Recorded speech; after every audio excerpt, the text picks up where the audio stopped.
Assalamualaikum warahmatullahi wabarakatuh.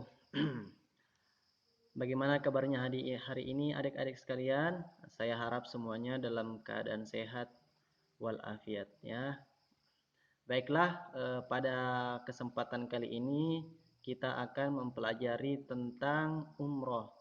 Sebelum kita memulai pembelajaran hari ini, saya ingin menanyakan kepada adik sekalian bahwa masih ada yang ingat dengan materi kita pada pekan lalu. Ya, kamu coba apa? Ya baik, ya semuanya ya tahu tentang pembahasan kita pada pekan lalu adalah tentang haji ya.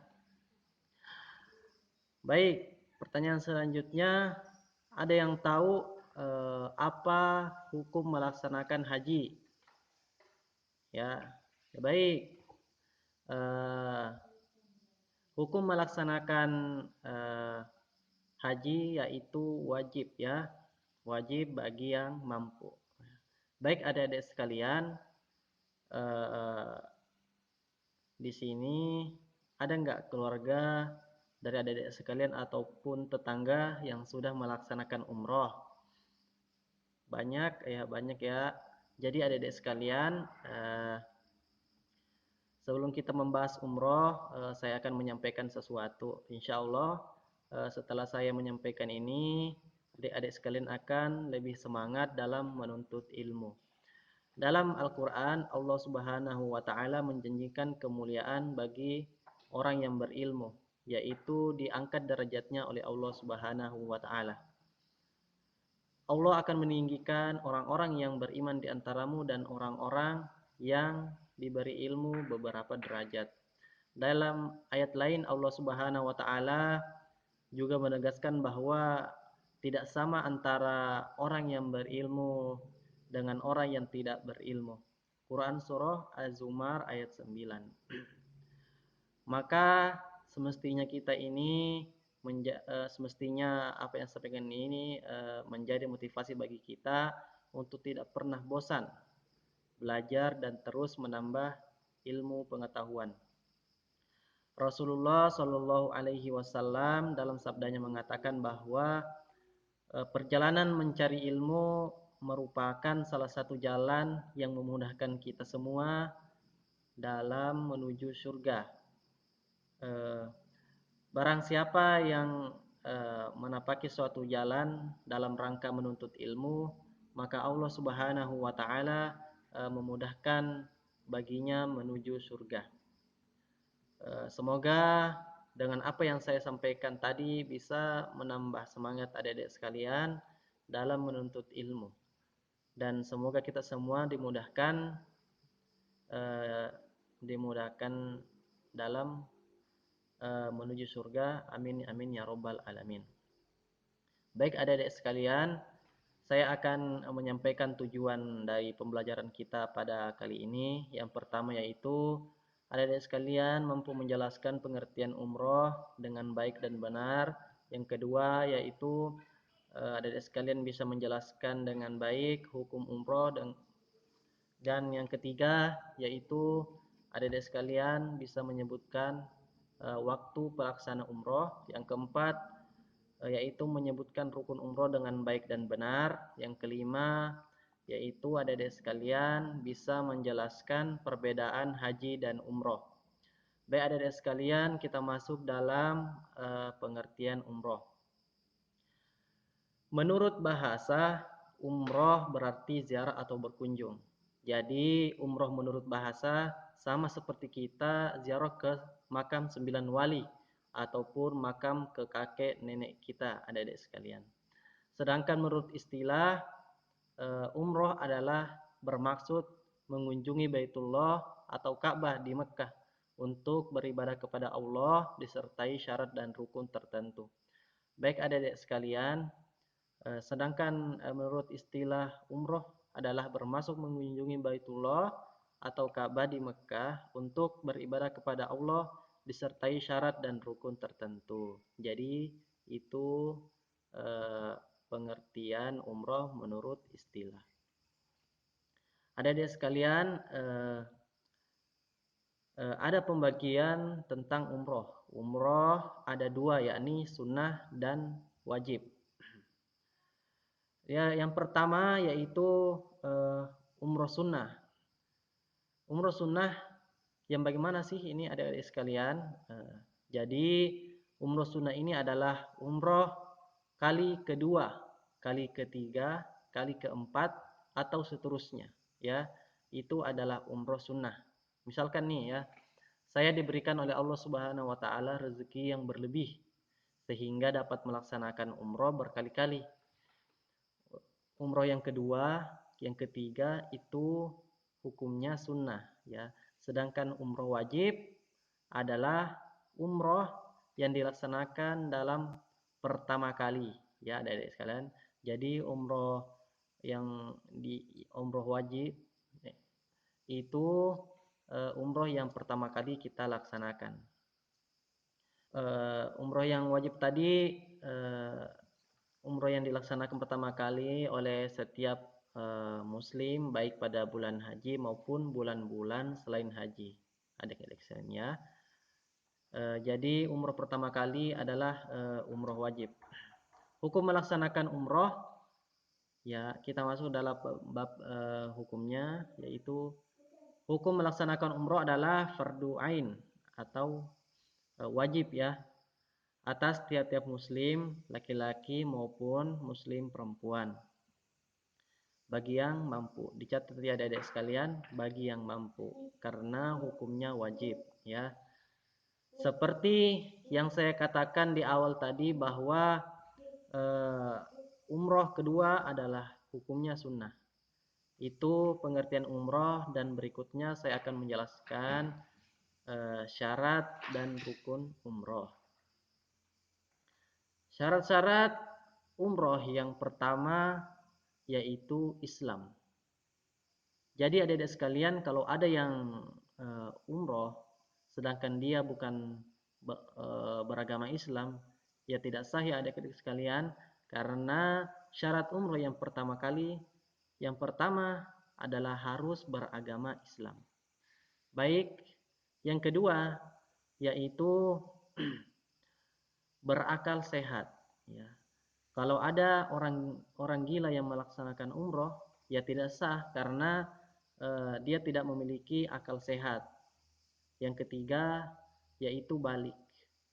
Balik kalau laki-laki ditandai dengan mimpi basah, sedangkan perempuan ditandai dengan menstruasi ya. Jadi balik di sini bisa kita katakan bahwa untuk laki-laki itu ditandai dengan mimpi basah, dan yang perempuan adalah menstruasi ya. Baik, syarat yang berikutnya yaitu merdeka ya adik-adik sekalian. Syarat yang berikutnya yaitu merdeka. Merdeka di sini berarti bukan budak ataupun hamba sahaya. Jadi dia berhak atas dirinya sendiri. Jadi itu merdeka ya. Jadi kalau merdeka ya sah dalam melaksanakan umroh. Kemudian yang kelima yaitu mampu adik-adik sekalian ya. Baik mampu secara finansial maupun jasadnya ya. Kalau ada orang koma kan tidak mampu untuk umroh. Terus orang yang tidak punya biaya juga ya tidak mampu juga untuk melaksanakan umroh. Jadi dia harus mampu. Itu syarat-syarat umroh ya adik-adik sekalian. Bagaimana? Sampai di sini sudah paham? Kalau adik-adik sekalian sudah paham semua, kita lanjut. Berikutnya kita masuk pada rukun umroh. Rukun umroh yaitu ada 5 adik-adik sekalian. Rukun umroh ada 5 ya. Yang pertama ihram. Ihram apa sih adik-adik sekalian? Ihram itu niat melaksanakan ibadah umroh. Jadi harus niat. Jadi niat yang dilakukan ketika umroh dinamakan ihram, adik-adik sekalian. Jadi Niat yang dilakukan ketika umroh dinamakan ihram. Ihram ya. Yang kedua yaitu tawaf. Tawaf itu berputar mengelilingi Ka'bah sebanyak 7 kali ya. Jadi tawaf itu mengelilingi Ka'bah sebanyak 7 kali. Yang ketiga yaitu sa'i. Sa'i adalah berlari-lari kecil dari Bukit Sofa ke Bukit Marwah. Jadi sa'i, sekali lagi yang saya sampaikan bahwa sa'i adalah berlari-lari kecil dari Bukit Sofa ke Bukit Marwah. Yang keempat yaitu tahallul. Tahallul ya.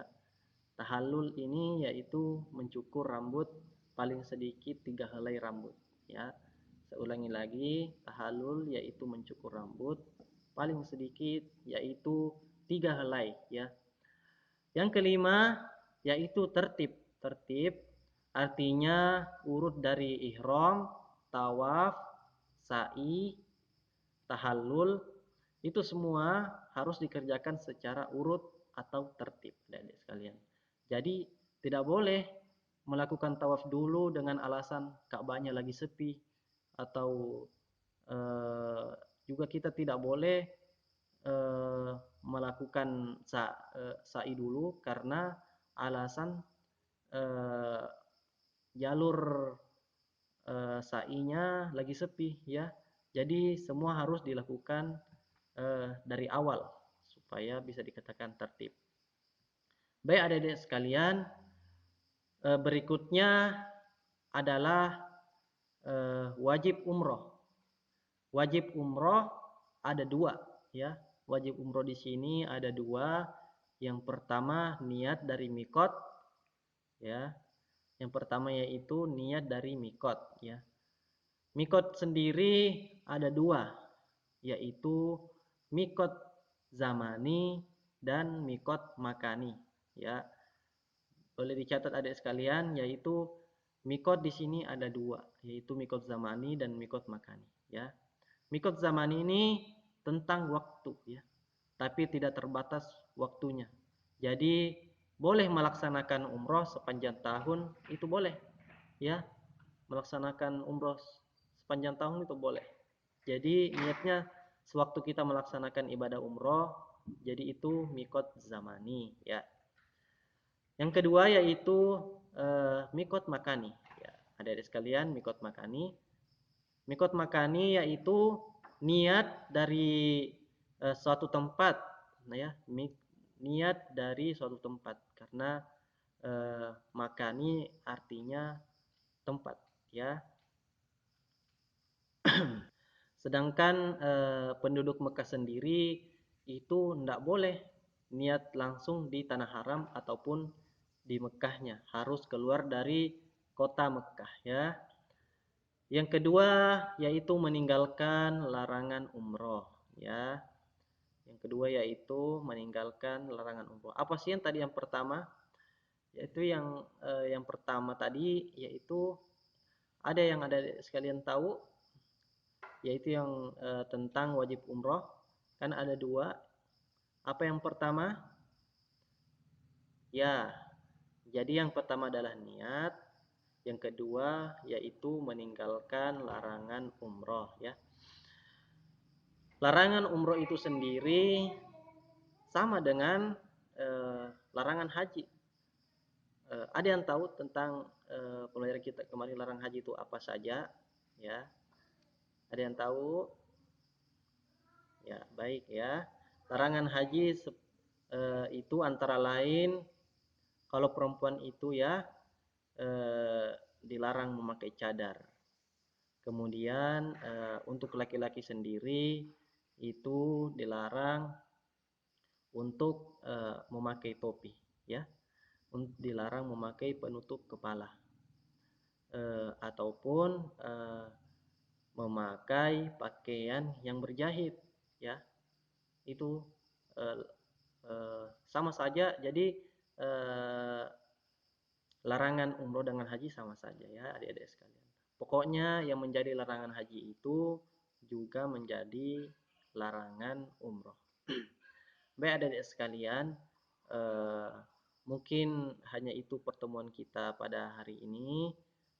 Saya harap adik-adik semua bisa memahami apa yang saya sampaikan hari ini. Eh, Baik, yang menjadi PR adik-adik sekalian yaitu menghafal niat umroh dan artinya, adik-adik sekalian ya. Jadi tugas adik-adik sekalian yang di rumah, PR adik-adik sekalian yaitu menghafalkan niat umroh dengan artinya ya. Uh, Insya Allah uh, yang sudah hafal niat umroh dan artinya bisa memvideo dirinya dan mengirimkan kepada saya dari sekalian.